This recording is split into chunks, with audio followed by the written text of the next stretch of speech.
ፍቺ ኢዚ ነገር ነው።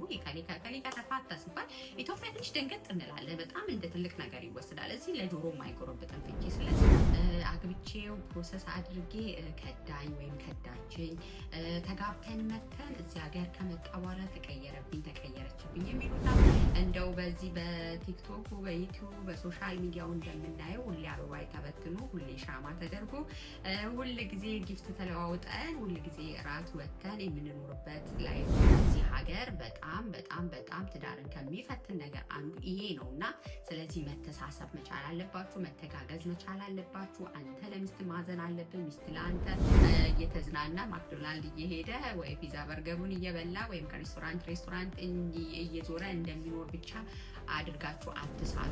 ሲሪ የሚመስሉ ዴቲንግ ላይ ለማውራት ቦሪንግ የሚመስሉ ግን በኋላ ላይ እየተመዘዙ ለፍቺ ምክንያት የሚሆኑ ጉዳዮች ስለሆኑ አንዳንድ ጊዜ አሁን እህቶቻችን ጠዋት አልጋ ላይ ቁርስ ሰርቶ የሚያቀብልሽ ወንድን ኤክስፔክት ታደርጊያለሽ፣ እንጀራ ጋግሮ እንዲቀብልሽ ኤክስፔክት ታደርጊያለሽ፣ ግን አትነግሪውም።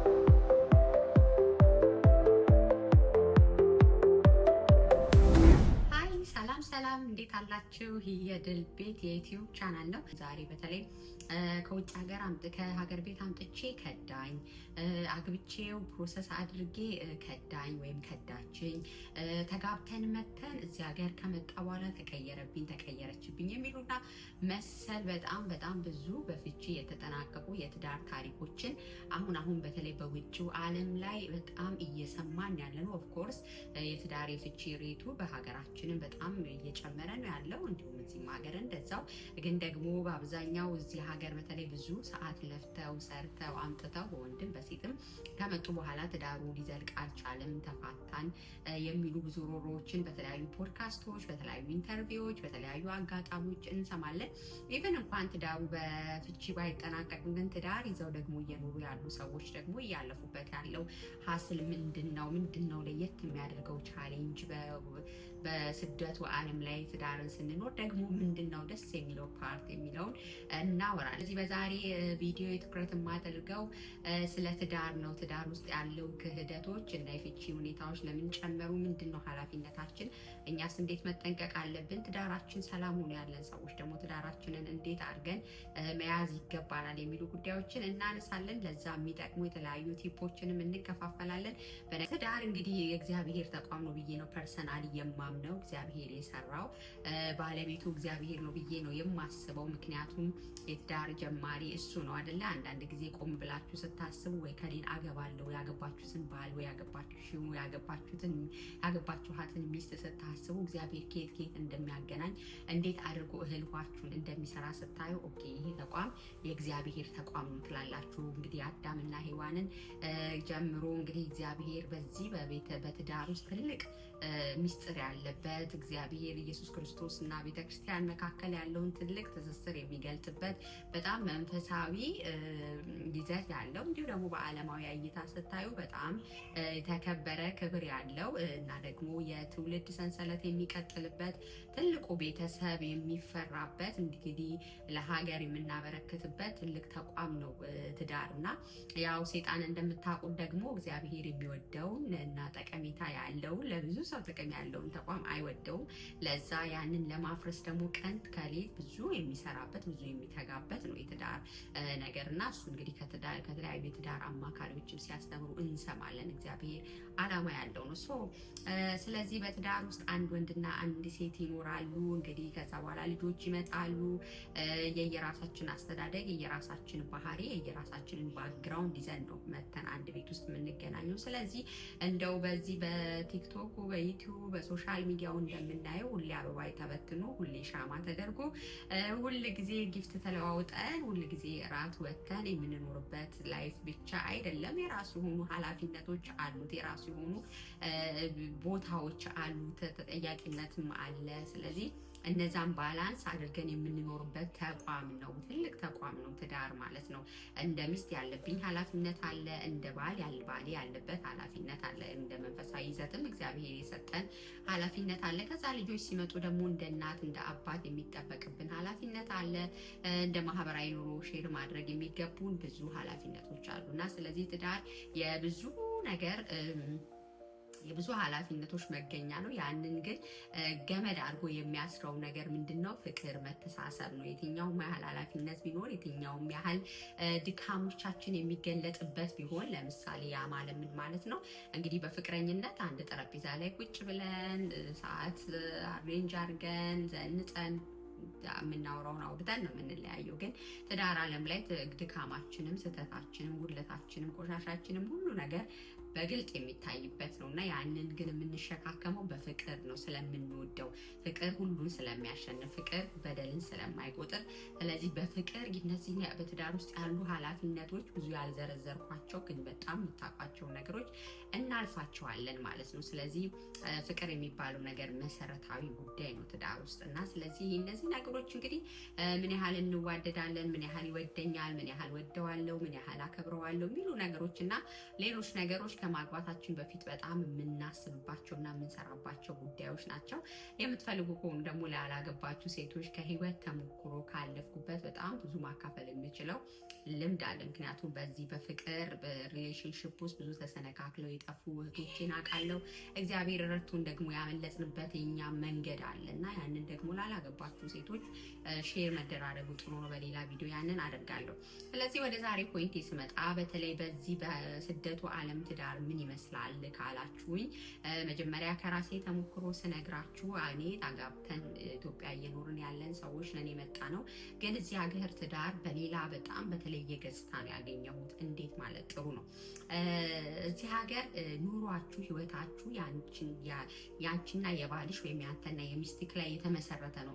ኢትዮጵያ አይደለም ወይ ካላችሁኝ፣ ኦፍኮርስ ነው። ሰው እናትና አባቱን ይተዋል፣ እንግዲህ ከሚስቱ ጋር ይጣበቃል፣ አንድ አካል ይሆናል ነው። በእርግጥ እናትና አባቶቻችንን ብንተውም ግን አጠገባችን ስላሉ በቅርባችን ስላሉ በጣም ሰፖርቲቭ ፋሚሊ ይሆኑልናል ማለት ነው። ስለዚህ ትዳር ውስጥ ያሉብንን ኃላፊነቶች፣ በርደኖች፣ ሸክሞች በተለይ ልጆች ከመጡ በኋላ ሼር ያደርጉናል፣ ያግዙናል ማለት ነው። ከዛም አልፎ ረዳቶችን ቤታችን ውስጥ ቀጥረን መኖርም በጣም ከባድ አይደለም እንደዚህ ሀገር ማለት ነው። ኦፍኮርስ እዚህ ሀገርም እንደዛ ቀጥረው የሚኖሩ ሰዎች አሉ፣ ግን ለብዙሃኑ ማለት ነው። እና ትዳር ውስጥ ያለብኝን ኃላፊነት ለምሳሌ እናትነት፣ ሚስትነት ውስጥ ምግብ ኩክ ከማድረግ ጀምሮ የቤት ውስጥ ኃላፊነቶችን ከመወጣት ጀምሮ ሄዶ አስቤዛን ከመግዛት ወይም ግሮሰሪ ከማድረግ ጀምሮ ሌሎች ነገሮችንም እነዛን ብናደርግም ግን ሙሉ በርደን እኛ ላይ አይወርቅም። የሆነ ሼር የሚያደርገን አካል አለ። ስለዚህ በጣም ብዙ ስትረስ አያመጣም። እዚህ ሀገር ግን ስንመጣ ምንድን ነው ኤቭሪቲንግ እኛ ነን። እንደ እናትና እንደ አባት፣ እንደ ባልና እንደ ሚስት ቤት ውስጥ ለልጆቻችን የሚያስፈልጉ ነገሮችን በሙሉ የምናደርግ እኛ ነን። ለዕለት ተዕለት ኑሯችን ማድረግ የሚገባን የምናደርግ እኛ ነን። ሰርተን ገንዘብ ማምጣት፣ ተምረን ተሻሽለን ነገ የተሻለ ነገር ለልጆቻችን መፍጠር፣ ማህበራዊ ህይወቶቻችንን መምራት፣ የሚያስፈልጉ ነገሮች በሙሉ ህይወት ላይ አሉ የሚባሉ ጫናዎች የሚወርቁት እኔና ባሌ ላይ ነው። ስለዚህ ሳማው በጣም መተሳሰብ፣ በጣም አንዳችን ለአንዳችን ማዘን፣ መረዳዳት የሚባሉ ነገሮች በጣም በውጭ ዓለም የትዳር ህይወት ላይ እጅግ በጣም ያስፈልጋል። ኦፍኮርስ ኢትዮጵያ ሀገር ቤትም ያስፈልጋል። ግን ባይኖር እንኳን ሰብስቲቲዩት የምናደርገው የምንተካበት ሜቶዶች አሉን። ኢትዮጵያ እንዳልኳችሁ ቤተሰብም አጋጭ፣ እዚህ ሀገር ግን እንደዛ የለም። ሶ ለምሳሌ በሁለት ፈረቃ የምትሰሩ ከሆነ አንዳችሁ ስራ ስትሄዱ፣ በተለይ ትንንሽ ልጆች ከሆነ ያላችሁ አንዱ አካል ሚስት ስራ ስትሄድ ባል ልጆችን ቴክ ኬር ማድረግ አለበት፣ ቤት መሆን አለበት። ቤት መሆን ብቻ ሳይሆን ግሮሰሪ መገዛት ካለበት ወጥቶ ግሮሰሪ ሊያደርግ ይችላል። ልጆች መታጠብ ካለባቸው ማስጠናት ካለበት፣ ቤት ውስጥ ኩክ ማድረግ ካለበት፣ ሌሎችም ያሉ ኃላፊነቶችን እሱ ባለበት ሰዓት ማድረግ ይገባል። እናንተም ደግሞ ሚስት ሆናችሁ ቤት ካላችሁ ደግሞ ሌሎች እንደዚህ አይነት ኃላፊነቶችን እሱ በሚሄድ ሰዓት ማድረግ ይገባል። ስለዚህ እየተቀባበልን እየተጋገዝን ነው ትዳርን የምንመራው ማለት ነው። ስለዚህ ይሄንን በተለይ በዚህ ትሬንድ ውስጥ ኢትዮጵያ በሀገር ቤት ምን ያህል ወንዶቻችን በተለይ በጣም ከይቅርታ ጋር በዚህ ትሬንድ ውስጥ ምን ያህል አድገዋል የሚለው ነገር በጣም ጥያቄ ምልክት ውስጥ ያስገባል። በተለይ አሁን ላይ እንደው የተሻሻለ ትውልድና ዘመን ላይ ስላለን ማለት ነው። ግን በፊቱ ብትወስዱ ባል ማለት አባት ማለት ይቀመጣል፣ የእጁ ውሃ ይመጣለታል፣ ምግብ ይቀርብለታል። ወጥቶ ገንዘብ ከማምጣት ባለፈ የቤት ውስጥ ኃላፊነት ኢቭን ልጆችን ማጫወት ማክሲመም ከሄደ ነው እንጂ ልጆች ማጠብ፣ ዳይፐር መቀየር፣ ለሊት ተነስቶ ጡጦ መስጠት፣ ኩክ የሚደረግ ከሆነ ኩክ ማድረግ፣ እቃ ማጠብ፣ ወጥቶ ግሮሰሪ መግዛት፣ እነዚህ ነገሮች በብዛም አልተለመዱም፣ ብዙ አልተሰሙም። ሜቢ ደግሞ ምናልባትም አባቶቻቸው ሲያደርጉ ባሎቻችን አላዩ ይሆናል። ስለዚህ ይሄን ነገር ካገቡም በኋላ ቤት ውስጥ አጋዥ ስለሚኖር ያንን ነገር ከበር የሚያደርጉት አጋዦች ስለሆኑ ባል ወጥቶ ስራ ወጥቶ ሰርቶ ሲመጣ የጸዳ ቤት ያማረ ምግብ ቀርቦለት ልጅ ውሃ ተሰጥቶ ቀንህ እንዴት ነው ተብሎ በፍቅር ነው የምንቀበለው። ይሄን አላገዝከኝም ይሄን የሚል ኮምፕሌን ብዙ አይኖርም። እዚህ ሀገር ግን ያ ይኖራል። ይሄ ግልጽ የሆነ ነገር ነው እና የግድ መተጋገዝ ያስፈልግናል። ምክንያቱም ካላገዝካት ሚስትክም ሰው ናት፣ ይደክማታል። በተለይ ደግሞ እሷም ውጭ ወጥታ የምትሰራ ከሆነ ደግሞ እንደዛ ብቻ አይደለም። ፉል ታይም ማምን ብትሆን ቤት ውስጥ ሙሉ ሰዓት ያለች ብትሆን ልጆች ማሳደግ ቀላል አይደለም። ቤት መምራት ቀላል አይደለም። የቤት ኃላፊነት ቀላል አይደለም። ስለዚህ እዛ ላይ ካላገዝካት፣ እዛ ላይ ተሳትፎ ከሌላ ማን ያገዛታል? እሷም ይደክማታል፣ ሰውነቷ ይደክማል። ኢሞሽናሊ በጣም ብስጩ ልትሆን ትችላለች፣ ደስተኛ ላትሆን ትችላለች። የዛን ሰዓት ትዳር በጣም ጥያቄ ምልክት ውስጥ ይገባል። በጣም ብዙ ሰዎችን አውቃለሁ፣ የብዙ ሰዎችን ታሪክ እሰማለሁ። ተጋብተው መጥተው በሰላም ወልደው ከብደው ከሚኖሩበት መጥተው ይህንን ኃላፊነት ይህንን የመተሳሰብ የመሸካከም ኃላፊነት መሸከም አቅቷቸው አንድ ወገን ለአንድ ወገን ትቶ አንድ ወገን ነፃ ሆኖ መኖር ሲፈልግ በዛ ውስጥ የሚፈጠረው ኮንፍሊክት እስከ ፍቺ ያደረሰ ወይንም ደግሞ የጠወለገና ኮሚኒኬሽን የሌለው አይነት ትዳር እንዲኖር ያደረገ ለልጆች ደግሞ ነገ ያንን መጥፎ አሻራ የሚጥል ትዳር ውስጥ እንዲኖሩ ያደረጋቸውን ብዙ ጥንዶች ምሳሌ ማንሳት ይቻላል። ስለዚህ በሁለቱም ሳይድ ነው ባይዘው ወንዶች ብቻም ሳይሆን አንዳንድ ጊዜ ደግሞ በተቃራኒው እህቶቻችንም ሆነው ነው እኔ ቤት ስራ አልሰራም ውጭ ሰርቼ መጥቼ አሁን እዚህ አሜሪካ ነው ሀገሩ እኩልነት ነው ምናምን በሚል እልህና ልክ በማይሆን አተረጓጎም ቤቶቻቸውን የጣሉን ያፈረሱ ብዙ እህቶቼ አሉ። ስለዚህ በተለይ ወደዚህ ሀገር መምጣት የምታስቡ ተጋብታችሁ ያላችሁ ባልና ሚስቶች እኔ እንደ እህት የምመክራችሁ እንደ ተሞክሮ ያየሁት እዚህ ሀገር በጣም ዲፍረንት የሆነ ላይፍ ስታይል ያለው ስፔሻሊ በቤት ውስጥ በቃ ያው ሲዲ ጉዳይ ነው። ማንም ሰው ላይ አወራችሁ ይችላል። ልትመጡ ስትሉ እናንተም ልትጠይቁ የምትችሉት ማረፊያ፣ የሚቀበላችሁን ሰው፣ የስራ ሁኔታ፣ የገንዘብ ማግኛ ሁኔታ እንዴት ልቀየር እችላለሁ ነው። ግን ይሄን ሁሉ የምታደርጉት ቤታችሁ ሰላም ሲሆን፣ ይሄ ሁሉ የምታደርጉ ልጆቻችሁ በሰላም ሲያድጉ ነው። ስለዚህ የቤት ሰላም በጣም መሰረታዊና ዋና ነገር ስለሆነ ከመምጣታችሁ በፊት እንድታስቡ የሚፈልገው እዚህ ሀገር አጋዥ የላችሁም። እዚህ ሀገር ፋሚሊ በቅርብ ላይኖር ይችላል። እዚህ ሀገር ሁሉም ሰው ለራሱ ቤት ለራሱ ኑሮ ይሮጣል። ሶ አንተ ለሚስትክ ማሰብ አለብህ፣ ሚስትክ ለአንተ መተሳሰብ አለባችሁ። ተጋግዛችሁ ተሳስባችሁ የቤት ውስጥም የውጭውን ኤቭሪ ኃላፊነት የኔና የእሷ ነው። ስለዚህ እሷ ታርግ እኔ ታርግ ሳንባባል የምንችለው ሁሉ እኔ እሷን ላሳርፋት ስሮጥ፣ እሷ እኔ ልታሳርፍ ስትሮጥ፣ በዛ ውስጥ ሁለታችንም ደስተኛና ፍልቅልቅ ያለ ትዳር ይኖረናል ብላችሁ ያንን ማሰብ አለባችሁ። ስለዚህ ሳይኮሎጂካሊ በጣም ሬዲ ሆናችሁ መምጣት አለባችሁ። ስለ መምጣት አይኖ ለመምጣት ሲታሰብ እነዚህን ጉዳዮች አንጠይቅም። እኔ በበኩሌ አልጠየቁም፣ ትዝም አላለኝም። በቃ የምናስበው እዚህ ሀገር መምጣቱን ትኬቱን ነገሩን በቃ ምናምን ነው። ግን ይሄ ነገር አለ። እውነት ይሄ ቪዲዮ የምታዩ አዳዲስ ሰዎች ለመምጣት ሬዲ ያላችሁ ሰዎች እዚህ ሀገር በጣም በጣም በጣም ትዳርን ከሚፈትን ነገር አንዱ ይሄ ነው እና ስለዚህ መተሳሰብ መቻል አለባችሁ፣ መተጋገዝ መቻል አለባችሁ። አንተ ለሚስት ማዘን አለብህ፣ ሚስት ለአንተ እና ለልጆቻችሁ። ስለዚህ ያለዛ ኃላፊነት ሳይኮሎጂካሊ ዝግጁ ነው። ሳይኮሎጂካሊ ዝግጁ ሆናችሁ ፍቅሩ ካለ ይሄ የኔ ኃላፊነት ነው እሷ ብቻ ብላችሁ ማትተውት ከሆነ ኢዚ ነው፣ ትተጋገዛላችሁ፣ በቀላሉ ትወጣላችሁ ማለት ነው። ሌላው በጣም ብዙ ሮሮ የምንሰማበት ደግሞ ያላገቡ እህቶቼ ከሀገር ቤት ብዙ ወንድሞችን አምጥተው ትዳሮቻቸው እንዳልዘለቁ በተለያዩ ኢንተርቪዎች በተለያዩ ፖድካስቶች እንሰማለን እና እነዚህ ነገሮች ለምን ተከሰቱ ብላችሁ አንዳንድ ጊዜ ቆም ብላችሁ ትሰማላችሁ፣ ታስባላችሁ አይደለ?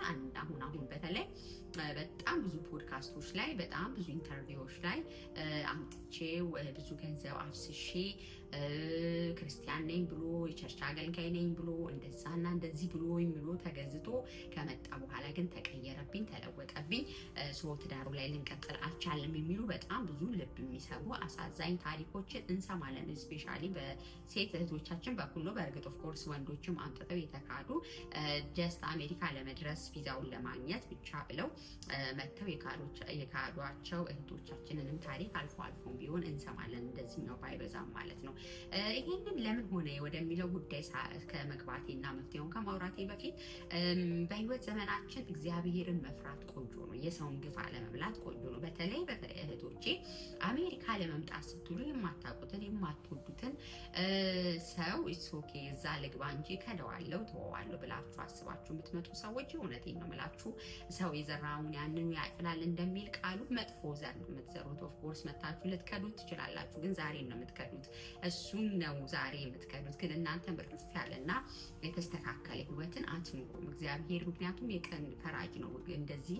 ምክንያቱም እዚህ ሀገር ሰው ለማምጣት ምን ያህል ተሰርቶ ምን ያህል ዋጋ ተከፍሎ በጣም ብዙ ሰዓት ሰርተው ያንን እንደሚያደርጉ እውነታውን የምናውቀው ነው እና ስለዚህ እንደዛ ባትዳፈሩ ጥሩ ነው። የማትወዱትን ሰው የማታውቁትን ሰው እዚህ ሀገር ለመምጣት ብላችሁ ባታገቡ ባይኔ። ምክንያቱም ፍቅር ከሌለ እዚህ ሀገር ያለው ትዳር በራሱ ቅድም እንዳነሳውላችሁ ብዙ ኃላፊነቶች አሉት፣ ብዙ መሸካከሞችን ይጠይቃል፣ ብዙ መቻቻሎችን ይጠይቃል። ስለዚህ ያንን ለማድረግ ፍቅር በጣም መሰረታዊ ገመድ ነው። በፍቅር ውስጥ ነው የምንቻቻለው። ፍቅር ከሌለን ግን አንሆንም። ባህሪ ለባህሪ ካልተዋወቅን ምን አይነት ባህሪ አለው የሚለውን ነገር በደንብ ካላወቅን ያንን ማድረግ መሸከም ይከብደናል። ስለዚህ አትዳፈሩ ነው የምላችሁ። አሜሪካም ኑሮ ነው፣ ሌላ የተለየ ነገር የለም። ዩሮፕን ብትሄዱ ኑሮ ነው፣ የተለየ ነገር የለም። እውነቴን ነው የምላችሁ። እንደው ከድህነት ጋር ፍቅር ያለበት ህይወት ይሻላል። ያው ለማብለጭለጭ የሆኑ ቅራቅንቦችን ለመሰብሰብ እዚሁ ታይተው የሚጠፉ ምድር ላይ ጥለናቸው የምንሄዳቸው ነገሮች ለማድረግ ብለን ፍቅር በሌለበት ልጆችን የምናፈራበት ትዳር ወይንም የህሊና ጸጸት የሚሆንብንን ክደት ፈጽመን ዘላለማችንን ከማጨለም አርፈን የምንወደውን ሰው ብናገባ ባይ ነኝ። ስለዚህ እንደዛ አታድርጉ። እናንተም እዚህ ሀገር የምታመጡ ሰዎች ትዳር ብላችሁ ሰዎችን ትዳር ፈልጋለሁ ብላችሁ የምታመጡ ሰዎች እዚህ ሀገር መኖሪያችሁን እንደ መጠቀሚያ አታድርጉት። መጀመሪያ እናንተነታችሁ ለሰዎቹ አስተዋውቁን። የአሜሪካ ነው የምኖረው ወስድሻለሁ ብለህ ቃል ከገባህላት ኦልሬዲ አንተን አታውቅህም።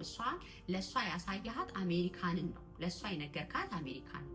እሷም አስባ የምትመጣው አሜሪካን ነው። አሜሪካን ደግሞ ስትመጣ እንዳሰበችው እንደገመተችው ትላንት አንተ ስልክ ላይ ትላንት አንተ ሽቶ እየገዛክ እንዳማለልካት ብቻ አይደለም። ህይወቱ ብዙ ሲሆንባት ስታይ ቦሪንግ ይሆንባታል፣ ያስጠላታል። ፍቅርም ስለሌለ ጥላት ትሄዳለች። ስለዚህ አሜሪካን መኖርን እንደ ምርጫ ቅስቀሳ አትጠቀሙት፣ ወይም እንደ ትዳር ማግባቢያ አትጠቀሙት። መጀመሪያ እግዚአብሔር ፈቃድ መሆኑን ለዩ። መንፈሳዊ ሰዎች ከሆናችሁ ሌሎቻችሁም ደግሞ በቃ መጀመሪያ እወደዋለሁ ወይ፣ ለምንድን ነው ማገባው፣ ማምጣት አለብኝ ወይ፣ ማግባት አለብኝ ወይ፣ ከማገባም ከሆነ ምን አይነት ሰው ነኝ እኔ፣ ምን አይነት ሰው ነው ለኔ የሚያስፈልገኝ፣ ምን ደካማ ጎን አለኝ እኔ፣ ያንን ደካማ ጎኔን የሚያግዘኝ ምን አይነት ሰው የሚለውን እንጂ አሜሪካ ስለሚኖር ስለምትኖር ቤተክርስቲያን ልጅ ስለሆነ ጭምት ስለሆነች ምናምን በሚል እንዲሁ ከላይ ታይተው ብቻ ጀጅ በሚደረጉ ነገሮች ሰዎችን አትምረጡ ለማለት ወዳለሁ። በጣም በጥልቀት ሰዎችን ለማወቅ ጥረት አድርጉ። እውነቴን ነው የምላችሁ። አግብታችሁ የተሰነካከለ ደስተኛ ያልሆነ እና በፍቺ የሚደመደም ህይወት ከመኖር አለማግባት በስንት ጣም። ምክንያቱም ፍቺ አሁን ቀለል ብሎ እንደምንሰማው አይደለም። ተፋታን ተብሎ በአራት ቃል እንደሚገለጸው አይደለም። በጣም ብዙ የልብ ስብራት አለ፣ ብዙ ሀዘን አለው፣ ብዙ ስነ ልቦና ጫና አለው፣ ብዙ ክራይሲስ አለው። ያንን አውጥተው ስለማይነግሩን ነው። ኦልሬዲ ተፋታን ብቻ ብለው ሲሉ ቀላል ነገር ይመስለናል፣ ግን ቀላል ነገር አይደለም። በጣም ብዙ ቻሌንጆች አሉት እና ስለዚህ እንደዛ ከመሆን መጀመሪያ አስባችሁ ማድረግ ይገባል። ሌላው በጣም እንደ ቲፕ የምሰጣችሁ ነገር ወደዚህ ሀገር ከማምጣታችሁ በፊት ያለውን እንደ አይስክሬም መልካም መልካም ነገር ብቻ ከማስላስ እዚህ ሀገር ሲመጣ የሚመጣው ሰው እንደ ባል ምን ይጠበቅበታል? እዚህ ሀገር ከመጣ ሁለት ስራ ልንሰራ እንችላለን፣ ወይም ደግሞ እኔ ጠዋት ከሰራው አንተ ከሰዓት ትሰራለህ።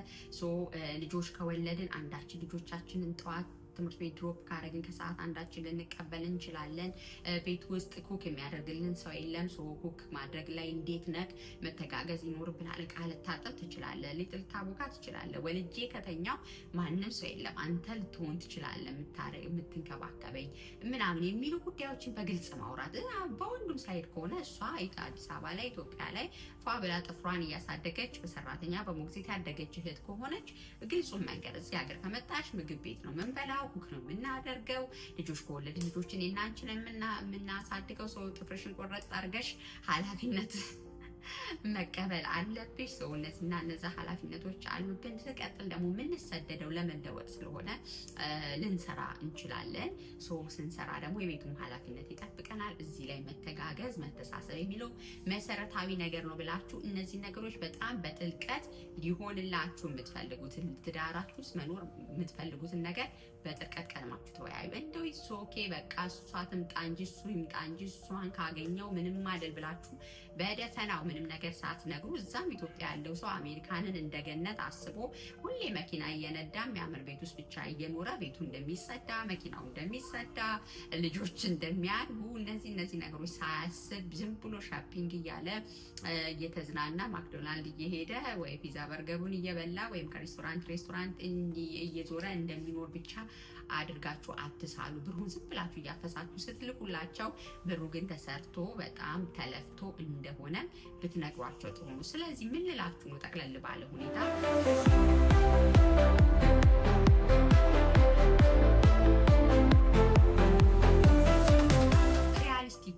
እውነተኞች ሁኑ በጣም ማለት ነው። በተለይ አግብታችሁ ከሀገር ቤት የምታመጡ ሰዎች ሪያሊስቲክ ሁኑ። የማይሆን ነገር አሳይታችሁ አታምጧቸው። ምክንያቱም ከመጡ በኋላ እውነቱን መሸሸግ አትችሉም፣ አብረዋችሁ ይኖራሉ። ስለዚህ እነዚህን ነገሮች በደንብ ማውራት ይገባችኋል። እውነተኞች ሁኑ፣ ግብዞች አትሁኑ፣ ያልሆናችሁትን አትሁኑ።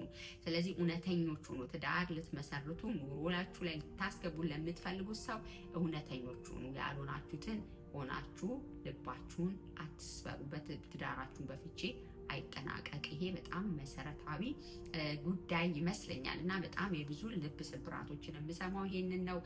በተለይ አምጥተን የቤት ስራ ውስጥ ማገዝ አልፈልግም አለኝ፣ ወይ ካምፓኒ ስራ ይደክማል አልሰራም አለኝ።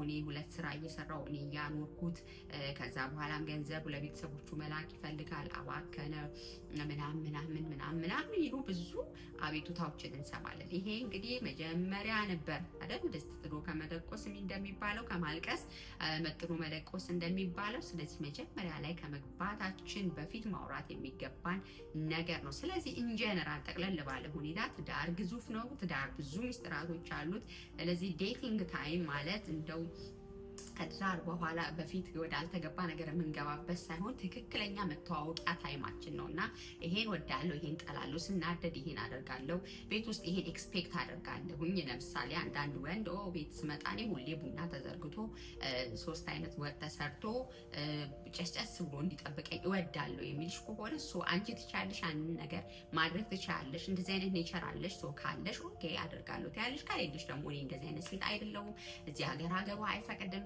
ሁለታችንም ሰርተን ነው የምንኖረው። ላይ አንዳንዴ ስችል ላደርግ እችላለሁ፣ ባላደርግ ግን አይሰማም የሚሉ እንደዚህ የመሳሰሉ እኔ ሲል ምሳሌዎችን ነው ያነሳሁት።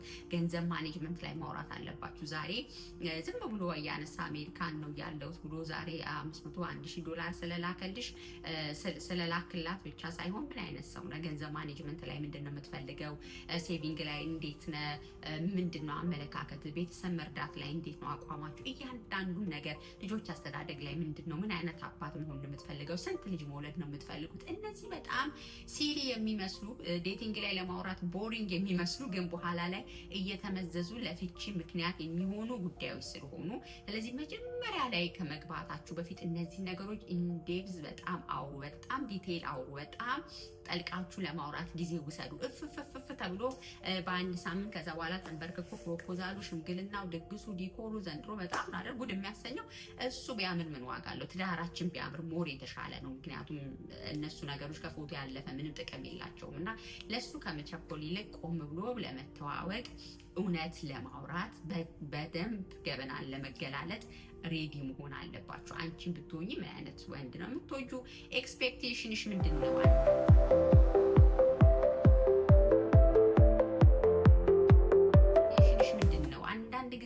እህቶቻችን ጠዋት አልጋ ላይ ቁርስ ሰርቶ የሚያቀብልሽ ወንድን ኤክስፔክት ታደርጊያለሽ። እንጀራ ጋግሮ እንዲቀብልሽ ኤክስፔክት ታደርጊያለሽ፣ ግን አትነግሪው። ሲገባ ግን እሱ እንደዛ አልለመደም፣ አላደገም፣ አልነገርሽውም። አያውቅም። እጁን ታጥቦ ሚስት አቅርባለት ወይም እናቱ ለአባቱ እጅ አስታጥባ ምግብ ስታቀርብ እያያደገ ሰው ነው። ስለዚህ ነገ ገብተን ሊጥ ነካ ብትዩ፣ ልውስ ነካ ብትዩ፣ ወይ ዕቃ አጠብ ብትዩ ለእሱ እንደ ውርደት ሊቆጥር ይችላል። ስለዚህ ካልነገርሽው ምን እንደምትፈልጊ አላወራችሁም ወይም ደግሞ ስታወሩ እኔ አላደርግም ብሎሻል፣ አልችልም፣ እንደዚህ አይነት ወንድ አይደለሁም፣ ግን ስሩ ታይም አሻሽላለሁ ብሎሽ ከሆነ ትዕግስት ሊኖርሽ ይገባል። የእንትና ባል እንጀራ ስለጋግር አንተም እንጀራ እንዴት አልጋገርክም አካኪ ዘራፍ ብለሽ አንቺም ልፈነጪ አይገባም። የምትፈልጊውን ነገር አስቀድመሽ መንገር መወያየት ያስፈልጋል እና ዴቲንግ ላይ ለልብሳችሁ ቆንጆ ሆናችሁ እሱ ጋር ለመታየት ምናምን መጨነቅ አለ። ከዛ በላይ ግን ለመዝኑሯችሁ ላይ ምን እንደምትፈልጉ ዲቴል አውሩ። አውትላይኑ ዝም ብሎ ይሄ ከላይ ከላዩን ሳይሆን በደንብ ዲቴል እኔ ይሄንን ነው የምፈልገው ብላችሁ አውሩ። አትሊስት አስቡበት። ይገባል። የማይችለው ሆነ አልችልም ይላል። እኔ እንደዚህ አይነት ፋሚሊ ነው ያለኝ፣ ግን ከፋሚሊ ጋር ያለ ግንኙነት ደግሞ እስከዚህ እንዲሆን ነው የምፈልገው የሚለውን በደንብ አውሩ። አንዳንድ ሰዎች አግብተው ከእናትና ከአባት መላቀቅ ያልቻሉ ሰዎች አሉ አይደል? አንስቶ 2000፣ 4000፣ 5000 ዶላር ለእናት ለአባቱ እየላከ ለሚስት ማሳወቅ ነውር ነው ብሎ የሚያስብ ምን አገባት ብሎ የሚያስብ አባወራ ሁሉ አለ። ያገባታል። ኦፍኮርስ እያንዳንዱን ፋይናንሻል ነገር እያንዳንዱ ነገር ልታወሩ በግልጽና ልትነጋገሩ ይገባል። ይሄ አንዱ የትዳር የአንድነት ውጤት ነው እንጂ ሚስት በዚህ በኩል ለቤተሰቦቿ እሱን በሚያደርግ ሆነ ትዳሩ ትርጉም የለም። ስለዚህ እነዚህና መሰል በጣም ብዙ መጠንቀቅ ያለብን አስቀድመን ማውራት ያለብን ነገሮች አሉና እኔ ልላችሁ የምወደው በተለይ ከዚህ ሀገር ወደዛ ሀገር እያመጣችሁ የምታገቡ ሰዎች ጊዜ ውሰዱ፣ አትቸኩሉ፣ ለብ ለብ አታርጉ። የ3 ወር እረፍት ኖሯችሁ ኢትዮጵያ ሄዳችሁ የተዋወቃችሁትን ሰው በ3 ወር ከፍላችሁ ኤቭሪቲንግ አርጋችሁ ባል አርጋችሁ ለማምጣት አትቸኩሉ። ኢትስ ኦኬ በቃ ባታገ ይሻልሻል፣ ቆመሽ ብትቀር ይሻላል። እድሜ ሄደ ጊዜ ሄደ በሚል በ3 ወር ውስጥ ገና ምን ይሁን ሳታቂ ሃኒሙን ታይም እንኳን ዝም ብሎ በቃ ከዚህ ይዘሽ የሄድሽው ብር እስኪያልቅ እዛ አርባ ምንጭ ሐዋሳ ብሎ አዝናንቶሽ ስላመጣሽ በቃ ይሄ ሰው ባል ይሆናል ብለሽ አትወጥቺ። ጊዜ ውሰጂ፣ ቆም ብለሽ አስቢ። በየእምነታችሁ ጸልዩ። ለእግዚአብሔር ፈቃዱ ነው ወይ ብላችሁ ጠይቁ። ከሰውየው ጋር በደንብ ለመተዋወቅ ከሴትዮዋ ጋር በደንብ ለመተዋወቅ ጊዜ ውሰዱ። ምክንያቱም ዝም ብሎ ሲሮጡ የታጠቁት ሲሮጡ ይፈታል እንደሚለው የሀገሬ ሰው ዝም ብለን ሮጠን የገባንበት ነገር በኋላ መውጫው ነው የሚጠፋን እና ለዚህ እንደዛ ባንሆን ጥሩ ነው። ሶ ቢ ሪያሊስቲክ፣ በጣም እውነተኞች ሁኑ። የምትፈልጉትን ነገር አድርጉ፣ አውሩ ማለት ነው። ጠቅለል ባለ ሁኔታ ግን እንደው ላገባንም ላላገባንም ትዳር ማለት ጠቅለል ሳረግላችሁ ትልቅ ተቋም ነው፣ ትውልድ የምንቀጥልበት እግዚአብሔር የሚወደው ተቋም ነው። ቅድም ብያችኋለሁ። ሶ ትዳራችንን ደስተኛና ጤነኛ ለማድረግ ምን እናድርግ የሚለው በጣም መሰረታዊ ጉዳይ ነው። እየኖርኩ አሁን የገባኝ እንግዲህ ኦልሞስት 9 ዓመት ሊሆነኝ ነው በትዳር እና ገና ነኝ። በእርግጥ ግን የብዙ ሰዎች ትዳር ታሪክ መስማት ደስ ይለኛል። የትዳር አስተማሪዎችን ትምህርቶች መስማት ደስ ይለኛል። ዙሪያ ያሉ ሰዎችንም ትዳሮች እገመግማለሁ፣ እመለከታለሁ እና ምንድን ነው የቀረልሽ ብትሉኝ ትዳር ውስጥ ከመላእክት ጋር አይደለም የምንኖረው። እኛም መላእክት አይደለም፣ የምናገባውም ሰው መልአክ አይደለም። ስህተት ሊሰራ ይችላል፣ ብዙ ድካሞች ሊኖሩት ይችላሉ፣ በጣም ብዙ ነገሮች አይደለም።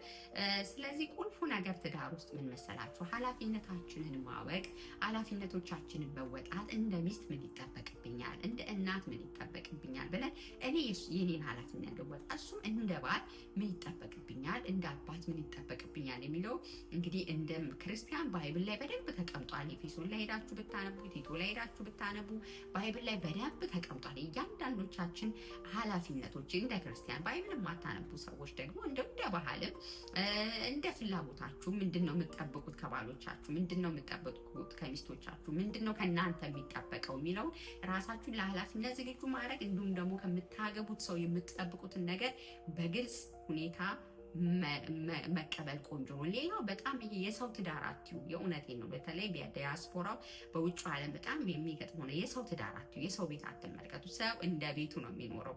አንቺ የተሰጠሽ ባል ይሄ ነው በቃ። የሁላችንም ባሎች በመልክ ተመሳሳይ ናቸው። አንዱ ረጅም፣ አንዱ ቀጭን፣ አንዱ አጭር፣ አንዱ ወፍራም እንደዛ ነው። ልክ እንደ መልካችን ባህሪዎቻችን ይለያያሉ።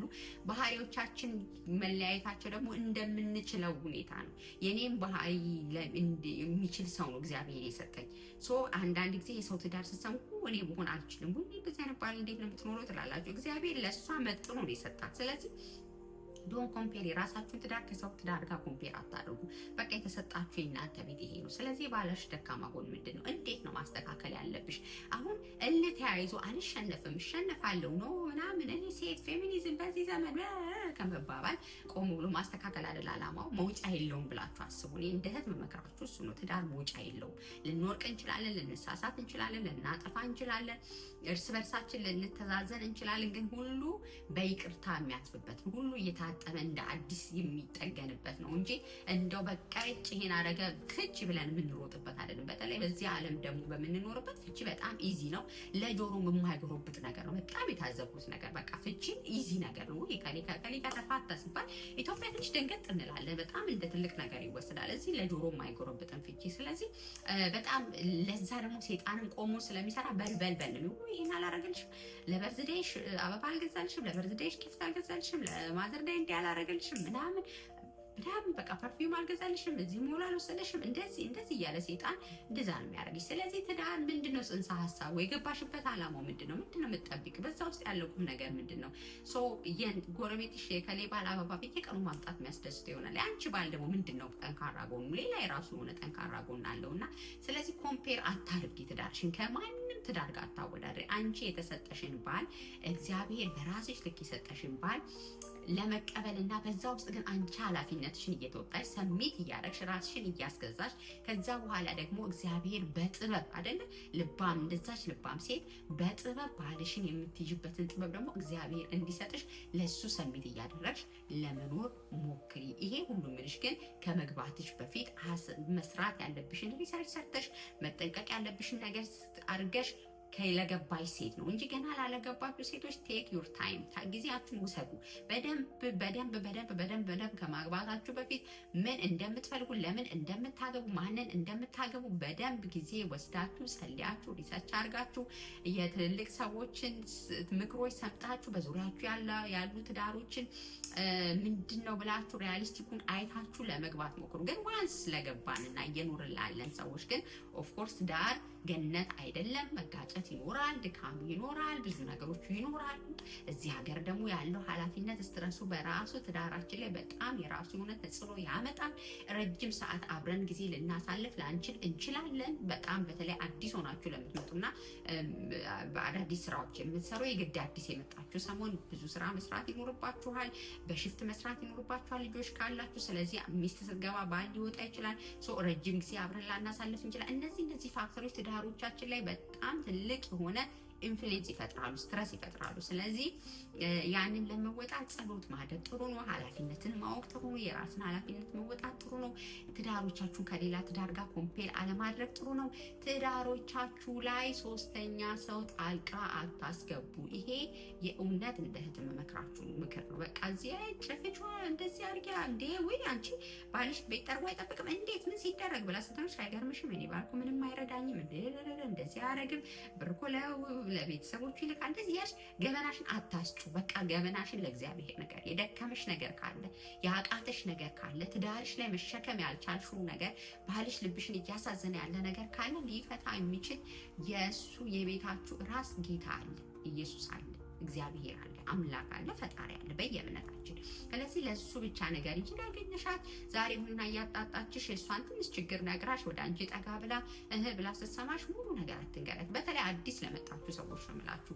እዚህ ሀገር የኖሩት የቆዩት በቃ ችለው ተሞራርተው ታግለው ምናምን ትዳራቸውን አቆይተው አዲስ ለመጣችሁት ግን መርዝ ነው የሚረጩባችሁ። አንዳንዴ እነሱ በቃ የሆነ አብረው ይኖራሉ እንጂ የሆነ ሴንስ የሌለው ትዳር የሚኖሩ ሰዎች አሉ። ስሜት አልባ ትዳር የሚኖሩ ሰዎች አሉ። እና ደብቀሽ ብር ላኪ፣ እንደዚህ ሀኪ፣ ቤት ኩክ ማያረግ ከሆነ ማገዝ ከሆነ ኩክ አታርጊ፣ እንደዚህ ተተሽለት ውጪ፣ እንደዚህ አይነት ኔጌቲቭ ምክሮችን ይመክሯቸዋል። ስለዚህ ሶስተኛ ሰው አታስገቡ። ራሳችሁ አንቺና እሱ በእግዚአብሔር ፊት ቃል እንደገባችሁት አንቺና እሱ እግዚአብሔርን ቃል ጋር አስገብታችሁ ችግሮቻችሁን ለመፍታት ሞክሩ። የሰለጠነ ሀገር ነው ያለ ነው። በጣም ከዛ የባሰ ችግር ካለ ደግሞ ሳይካትሪስቶች አሉ፣ የሃይማኖት መሪዎቻችን በየእምነታችን አለ።